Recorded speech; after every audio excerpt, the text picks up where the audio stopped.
দেখো, আমরা আজকে রাসায়নিক গতিবিদ্যা বা কেমিক্যাল কাইনেটিক্স এই চ্যাপ্টারটা স্টার্ট করছি।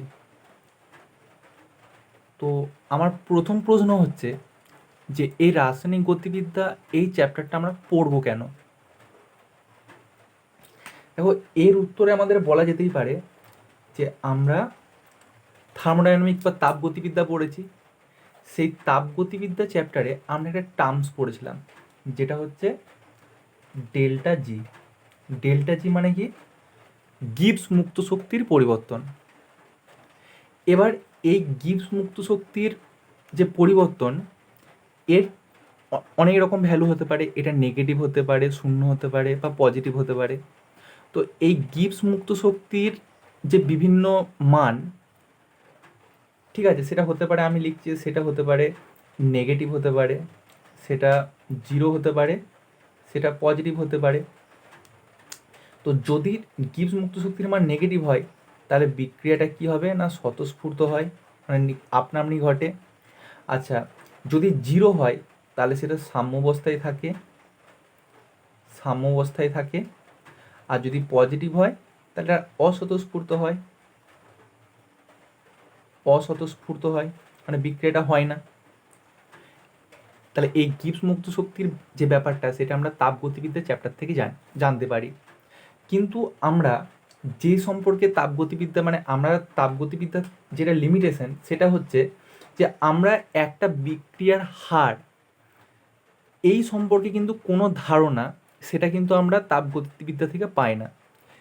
একটা বিক্রিয়ার হার বা গতি কি হবে, সেটা কিন্তু আমরা এই রাসায়নিক গতিবিদ্যা বা কেমিক্যাল কাইনেটিক্স এই চ্যাপ্টার থেকে আমরা পড়ব। ঠিক আছে? আচ্ছা, তাহলে আমরা এখন পর্যন্ত কি জানলাম? যে রাসায়নিক গতিবিদ্যা বা কেমিক্যাল কাইনেটিক্স এই চ্যাপ্টারটা পড়বো কেন। আমার নেক্সট কোয়েশ্চেন হচ্ছে যে এই রাসায়নিক গতিবিদ্যা বা কেমিক্যাল কাইনেটিক্স চ্যাপ্টারটা, বা এই যে কেমিক্যাল কাইনেটিক্স বা বিক্রিয়ার হার বা গতি যেটা আমরা নির্ণয় করব, তো যে কেমিক্যাল কাইনেটিক্স চ্যাপ্টারটা আমরা কোন জাতীয় বিক্রিয়ার ক্ষেত্রে পড়ব? আমার প্রশ্ন হচ্ছে যে আমরা কোন জাতীয় বিক্রিয়ার ক্ষেত্রে এই রাসায়নিক গতিবিদ্যা চ্যাপ্টারটা পড়ব। দেখো, যে আমি এর উত্তরে বলা যেতেই পারে যে আমরা, দেখো, যে আমরা কোনো একটা রাসায়নিক বিক্রিয়াটার হারটা বা গতিটা কেমন থাকছে তার উপর নির্ভর করে আমরা রাসায়নিক বিক্রিয়াকে তিন ভাগে ভাগ করতে পারি। তাহলে কি বললাম? যে বিক্রিয়ার যে গতি, আমি লিখছি যে বিক্রিয়ার গতির উপর ভিত্তি করে, বিক্রিয়ার গতির উপর ভিত্তি করে ভিত্তি করে আমরা যে কোনো রিয়াকশন বা বিক্রিয়াকে তিনটি ভাগে ভাগ করতে পারি। সেগুলো কি কি? না, নাম্বার ওয়ান হচ্ছে কি, না নাম্বার ওয়ান হচ্ছে যেটা, সেটা হচ্ছে অতি দ্রুত গতি সম্পন্ন বিক্রিয়া। মানে এমন কিছু বিক্রিয়া আছে, আমি সেটা লিখছি যে অতি দ্রুত গতি সম্পন্ন বিক্রিয়া। আচ্ছা, তার মানে অতি দ্রুত গতি সম্পন্ন বিক্রিয়া মানে হচ্ছে যেই বিক্রিয়াগুলো খুব দ্রুত সম্পন্ন হয়ে যায়। যেমন এক্সাম্পল কিনা, যে কোনো অ্যাসিড ক্ষার বিক্রিয়া, যেমন ধরো আমি বলতে পারি যে HCl এর সাথে যে NaOH এর যে বিক্রিয়াটা হয়, তাহলে এটা অ্যাসিড এটা ক্ষার, তাহলে এই বিক্রিয়ার ফলে যে প্রোডাক্টটা উৎপন্ন হবে সেটা কি না কি হবে না, সেটা হবে NaCl প্লাস H2O। তাহলে এই যে বিক্রিয়াটা, এটা হচ্ছে অতি ফাস্ট, মানে খুব অতি দ্রুত গতিতে সম্পন্ন হয়, এরকম একটা বিক্রিয়া। আচ্ছা, তাহলে এবার সেকেন্ড আমি যেটা ভাগ করব সেটা হচ্ছে মধ্যম গতি সম্পন্ন বিক্রিয়া। মধ্যম গতি সম্পন্ন বিক্রিয়া। এবার একটা মধ্যম গতি সম্পন্ন বিক্রিয়ার এক্সাম্পল কি? না, মধ্যম গতি সম্পন্ন বিক্রিয়ার এক্সাম্পল একটা বলতে পারি যে H2O2 ডিকম্পোজিশন। যেমন ধরো 2H2O2, এটা যদি ভেঙে যায় তাহলে সেটা কি হবে? এটা যদি ধরো ভেঙে যায় তাহলে যেটা উৎপন্ন হবে সেটা হচ্ছে 2H2O, ব্যালেন্স করলে 2H2O প্লাস O2, এটা উৎপন্ন হবে। তাহলে এটা হচ্ছে মধ্যম গতি সম্পন্ন বিক্রিয়া। এবং এবং আরও কিছু বিক্রিয়া আছে যেগুলো অত্যন্ত ধীর গতিতে সম্পন্ন হয়, সেটাকে আমি বলছি, লিখলাম যে ধীর গতি সম্পন্ন বিক্রিয়া। ধীর গতি সম্পন্ন বিক্রিয়া। ধীর গতি সম্পন্ন বিক্রিয়ার একটা উদাহরণ হচ্ছে যে মরচে পড়া, যে লোহায় মরচে পড়া। ঠিক আছে, তাহলে কি বললাম যে রিয়াকশন, যে বিক্রিয়ার গতির উপর ভিত্তি করে আমরা রিয়াকশনকে তিনটে ভাগে ভাগ করছি। একটা হচ্ছে অতি দ্রুত গতি সম্পন্ন বিক্রিয়া, মধ্যম গতি সম্পন্ন বিক্রিয়া এবং ধীর গতি সম্পন্ন বিক্রিয়া। তো যে প্রশ্নটা করলাম যে আমাদের যে রাসায়নিক গতিবিদ্যার চ্যাপ্টারটা আমরা কোন জাতীয় বিক্রিয়ার ক্ষেত্রে পড়ব, না এই মধ্যম গতি সম্পন্ন বিক্রিয়ার ক্ষেত্রে আমরা কিন্তু এই রাসায়নিক গতিবিদ্যা বা কেমিক্যাল কাইনেটিক্স চ্যাপ্টারটা পড়ব। অতি দ্রুত গতি সম্পন্ন বিক্রিয়া বা ধীর গতি সম্পন্ন বিক্রিয়ার ক্ষেত্রে কিন্তু আমরা এই মানে এই যে রাসায়নিক গতিবিদ্যা চ্যাপ্টারটা এই বিক্রিয়াগুলোর জন্য অ্যাপ্লিকেবল নয়। রাসায়নিক গতিবিদ্যা চ্যাপ্টারটা কেবলমাত্র মধ্যম গতি সম্পন্ন বিক্রিয়া, তার জন্য এই চ্যাপ্টারটা প্রযোজ্য। ঠিক আছে, আচ্ছা এবার দেখো এই চ্যাপ্টারটা আমি যেগুলো পড়াবো সেগুলো হচ্ছে বেসিক থেকে অ্যাডভান্স লেভেলের দিকে যাব। যেমন ধরো এগুলো কেন আমরা রাসায়নিক গতিবিদ্যা পড়বো বা কোন জাতীয় বিক্রিয়ার ক্ষেত্রে এটা প্রযোজ্য, এই জিনিসটা বললাম। আচ্ছা এবার আমরা এমসিকিউ সলভের জন্য কোন জাতীয় জায়গা থেকে কোয়েশ্চেন আসে সেই থিওরিগুলো আস্তে আস্তে করে আলোচনা করছি। এবার আমি নেক্সট হেডিং করছি, সেটা হচ্ছে লেখো তোমরা প্রত্যেকে বোর্ড আউট করবে যে রেট অফ অ্যাপিয়ারেন্স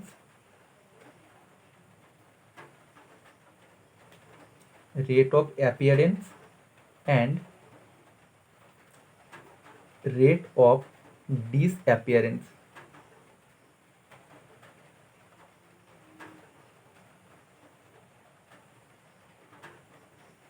আচ্ছা তো এই রেট অফ অ্যাপিয়ারেন্স এবং রেট অফ ডিসঅ্যাপিয়ারেন্স এই ব্যাপারটা কি, আসলে এই ব্যাপারটা কি, এই ব্যাপারটা জানার আগে আমি একটা জেনারেল একটা রিয়াকশান লিখছি। যেমন আমি রিয়াকশানটা লিখছি, ধরো 2A প্লাস বি তীর দিলাম 3C প্লাস ডি।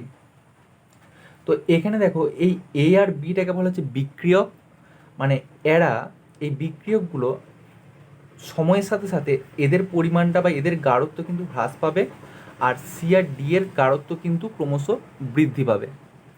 তাহলে রেট অফ অ্যাপিয়ারেন্স, তাহলে অ্যাপিয়ার কারা হবে, দেখো যেগুলো হচ্ছে প্রোডাক্ট সেগুলো অ্যাপিয়ার হবে সময়ের সাথে সাথে, এরা অ্যাপিয়ার হবে। আর এ আর বি এগুলো ডিসঅ্যাপিয়ার হবে, মানে রিয়াক্ট্যান্ট বা বিক্রিয়কগুলো ডিসঅ্যাপিয়ার হয়ে সি এবং ডি কিন্তু প্রোডাক্টগুলো অ্যাপিয়ার হবে। এবার রেট অফ অ্যাপিয়ারেন্স মানে কি, রেট অফ অ্যাপিয়ারেন্স মানে হচ্ছে যে প্রতি একক সময়ে কতটা পরিমাণ সি এবং ডিটা বাড়ছে হলো সময়ের সাথে সাথে। আর রেট অফ ডিসঅ্যাপিয়ারেন্স মানে কি না, সময়ের সাথে সাথে এ আর বি এর গাঢ়ত্বটা কীভাবে কম হচ্ছে সেটাকে বোঝায়। তাহলে আমি ধরো এখন যদি বলি যে rate of disappearance of A, তাহলে কি এটাকে কীভাবে আমি প্রকাশ করব, মানে এই যে রিয়াক্ট্যান্টটা আছে বা এ বিক্রিয়কটা, এটা কিভাবে ডিসঅ্যাপিয়ার হচ্ছে বা সময়ের সাথে সাথে এটা কিভাবে ডিসঅ্যাপিয়ার হয় সেটাকে আমি কিভাবে রিপ্রেজেন্ট করব। দেখো আমি লিখছি, ফার্স্ট আমি লিখছি, প্রত্যেকটা জিনিসকে লিখবে, দেখো এক্ষুনি জিনিসগুলো ক্লিয়ার হয়ে যাবে। আমি লিখছি যে rate of disappearance of A, তাহলে রেট অফ ডিসঅ্যাপিয়ারেন্স অফ এ এটাকে আমি কিভাবে রিপ্রেজেন্ট করব, না এটাকে দেখো আমি এভাবে রিপ্রেজেন্ট করব যে delta capital A divided by delta T, এভাবে রিপ্রেজেন্ট করব। তো এই রেট অফ অ্যাপিয়ারেন্স, দেখো এখানে এই যে এই ডেল্টা বলতে আমি কি বুঝি, ডেল্টা মানে হচ্ছে চেঞ্জ, তাই না, ডেল্টা মানে হচ্ছে difference.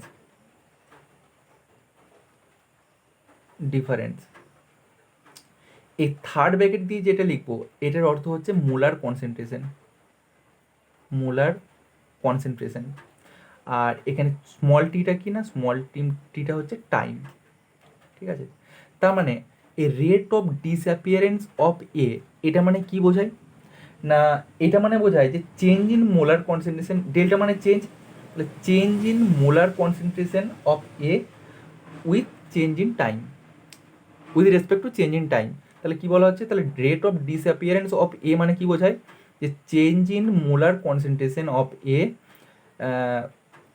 Divided by change in time. এটাকে মানে এই জিনিসটাকেই বলা হচ্ছে rate of disappearance of A, মানে সময়ের পরিবর্তনের সাথে সাথে এর মোলার গাঢ়ত্বের কতটা পরিবর্তন হচ্ছে সেটাকে বোঝায়। এবার দেখো এই যে এই যে থার্ড ব্র্যাকেট দিয়ে যেটা দেখা হচ্ছে না, দেওয়া আছে, এটা কিন্তু মোলার কনসেন্ট্রেশন। পরীক্ষাতে কিন্তু এটাকে গ্রাম পার লিটারেও দিয়ে থাকতে পারে। তাহলে এই জিনিসটা আমাদেরকে মাথায় রাখতে হবে যে যদি এখানে কনসেন্ট্রেশনটা গ্রাম পার লিটারে দিয়ে থাকে, সেটাকে আমাকে মোল পার লিটার বা মোলার কনসেন্ট্রেশনে কিন্তু কনভার্ট করে পর কোয়েশ্চেনগুলোকে সলভ করতে হবে, নাহলেই ভুল হয়ে যাবে। তাহলে এটা একটা এমসিকিউর জন্য এটা একটা পয়েন্ট মাথায় রাখবে যে এটা হচ্ছে change in molar concentration. Concentration gram per লিটারেও দিয়ে থাকতে পারে, ঠিক আছে। একইভাবে যদি আমাকে বলা হয় যে রেট অফ ডিসঅ্যাপিয়ারেন্স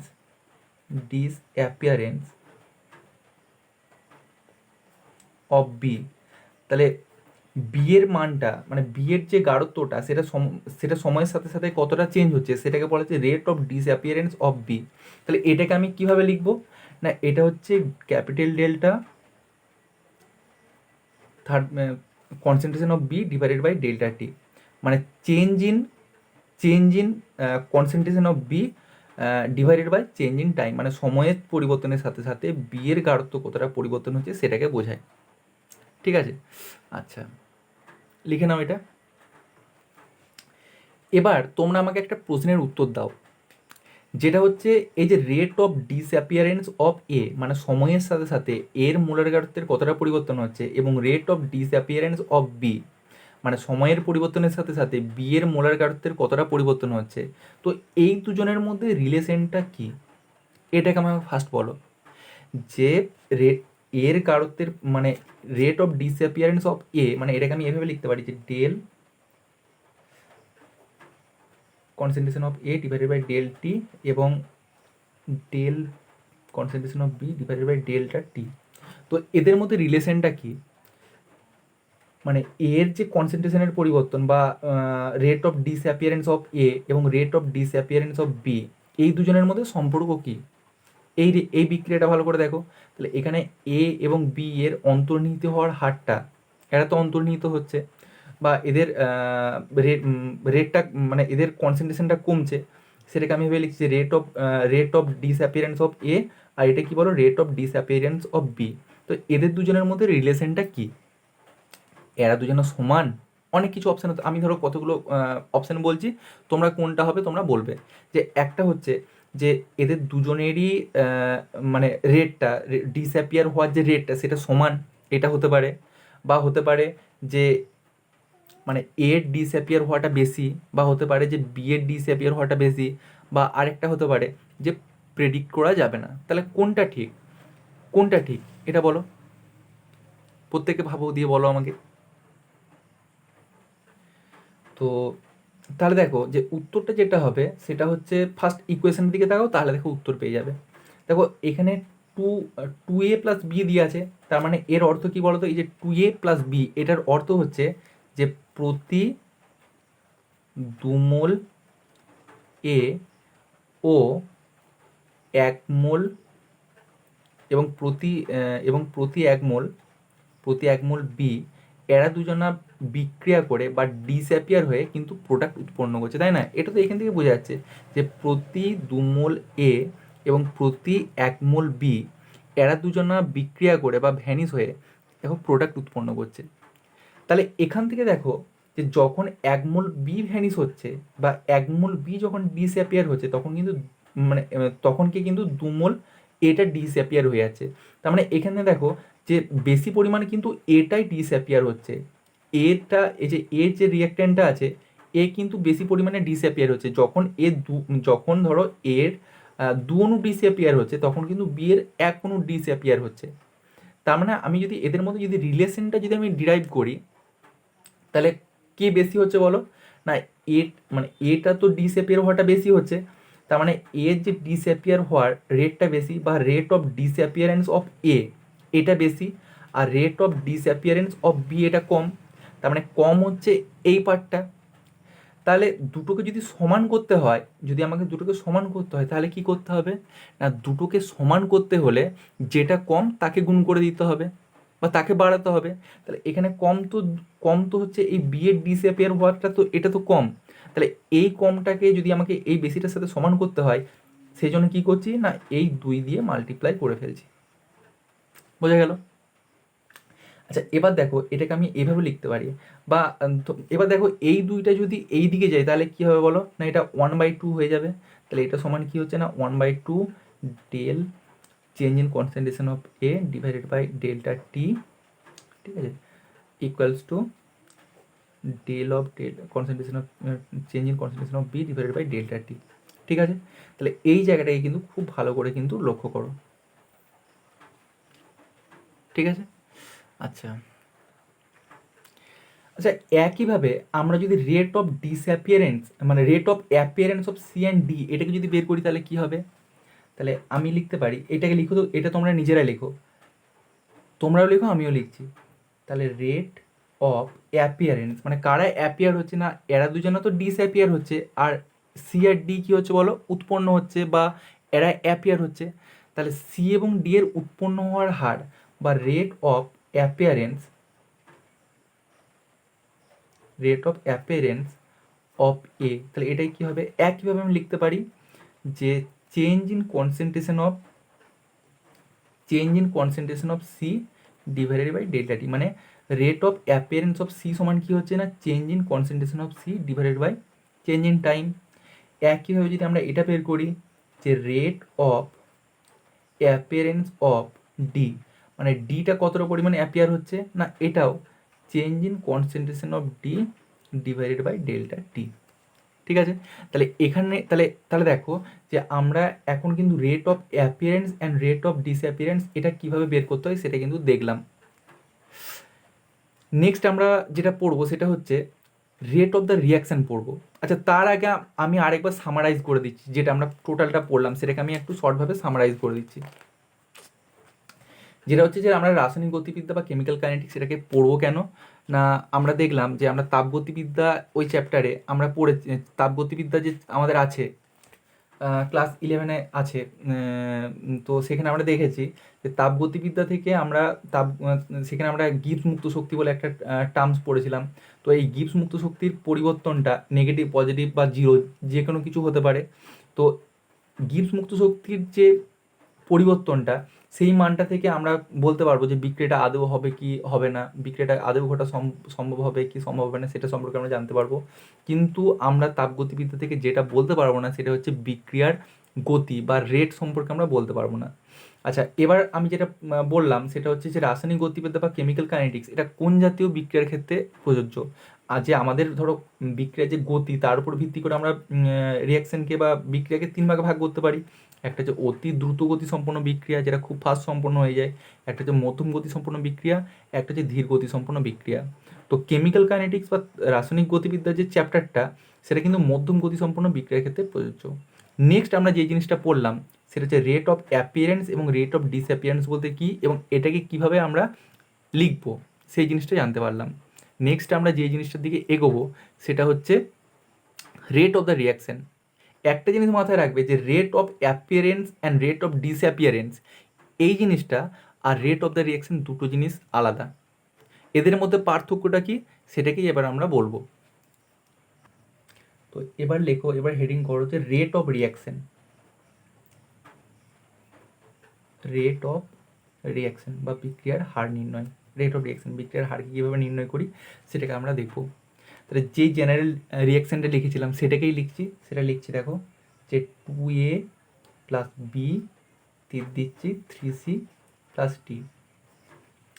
এবার দেখো যে rate of appearance and rate of ডিসঅ্যাপিয়ারেন্সগুলোকে আমরা লিখছি। তো rate of appearance, rate of disappearance of A and বিটাকে প্রথম লিখে ফেলি, যে রেট অফ ডিসঅ্যাপিয়ারেন্স অফ এটা তাহলে কী হবে না change in concentration of A divided by delta T, মানে change in concentration of A divided by change in time. এটা হচ্ছে এর ডিসঅ্যাপিয়ার হওয়ার হার। আচ্ছা একইভাবে বি এর ডিসঅ্যাপিয়ার হওয়ার হারটা কী হবে না delta change in concentration of B divided by delta T. একইভাবে সি এর অ্যাপিয়ার হওয়ার হারটা কী হবে না change in concentration of C divided by change in time. D এর অ্যাপিয়ার হওয়ার হারটা কী হবে বা ডি এর উৎপন্ন হওয়ার হারটা কী হবে change in concentration of D divided by change in time. আচ্ছা এবার এদের মধ্যে কোনটা রেট অফ দ্য রিয়াকশন, ধরো এই যে বিক্রিয়ার তো একটা হার আছে, আমি ধরে নিচ্ছি এটা মধ্যম গতি সম্পন্ন একটা বিক্রিয়া। তাহলে এটা যদি মধ্যম গতি সম্পন্ন বিক্রিয়া হয়, তাহলে এর হারটা কোনটা হবে? এই যে এটা বিক্রিয়ার হার হবে, নাকি এটা হার হবে, নাকি এটা হার হবে, নাকি এটা হার হবে? না, উত্তর হচ্ছে এদের কোনোটি বিক্রিয়ার হার নয়, কোনোটি বিক্রিয়ার হার নয়। আচ্ছা, কেন নয়? না, বিক্রিয়ার হার এজন্যই নয়, কারণ দেখো আমি এর ডিসঅ্যাপিয়ার হওয়ার বি এর ডিসঅ্যাপিয়ার হওয়ার যে হারটা, এই দুটোকে যদি আমি দেখি, দেখো এখানে যে এর ডিসঅ্যাপিয়ার হওয়ার হারটা আর বি এর ডিসঅ্যাপিয়ার হওয়ার হারটা তো সমান নয়। এখন এই দুটোকে সাইডে রাখছি, এই দুটো তো সমান নয়। এর ডিসঅ্যাপিয়ার হওয়ার হার আর বি এর ডিসঅ্যাপিয়ার হওয়ার হারটা সমান নয়, যেটা আমি একটু আগেই দেখলাম যে প্রতি 2 মোল ডিসঅ্যাপিয়ার হচ্ছে, সেই সাথে সাথে প্রতি 1 মোল ডিসঅ্যাপিয়ার হচ্ছে। তো এই দুটো যেহেতু, তাহলে দেখো এইখানে তো এই দুটো নিশ্চয়ই সমান নয়। কারণ বিক্রিয়ার হার একটা ফিক্সড একটা ব্যাপার, সেটা দুটো আলাদা আলাদা জিনিস হতে পারে না। যে ধরো এর যে ডিসঅ্যাপিয়ার হওয়ার হারটা, সেটা তো বেশি।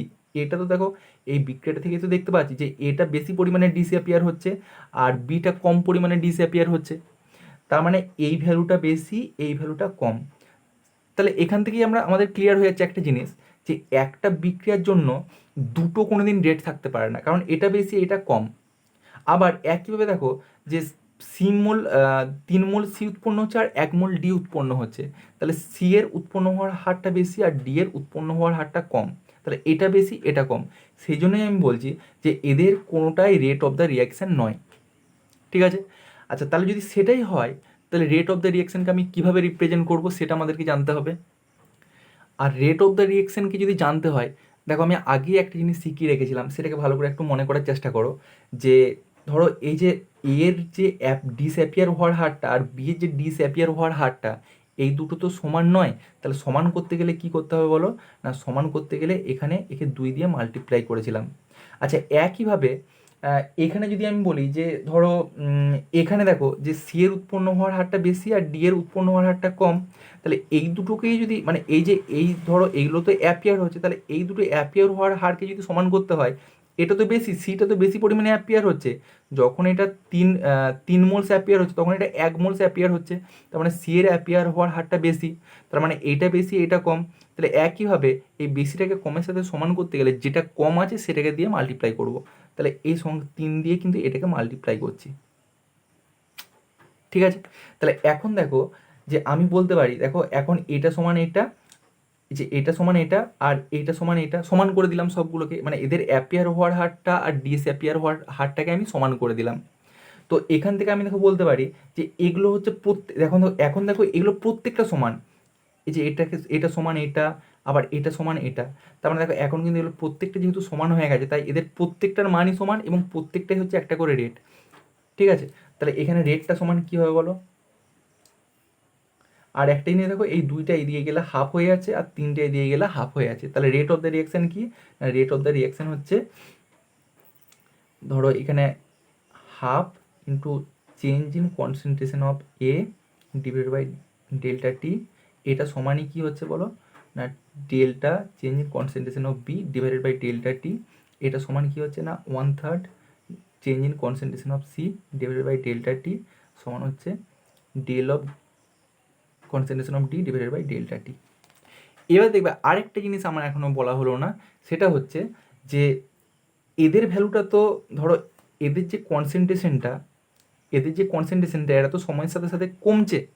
ধরো এটা ইনিশিয়ালি বা প্রাথমিকভাবে ধরো ছিল হচ্ছে 10, আচ্ছা বিক্রিয়ার পর এটা ধরো 8 হলো, তাহলে তো এটা কমে গেল।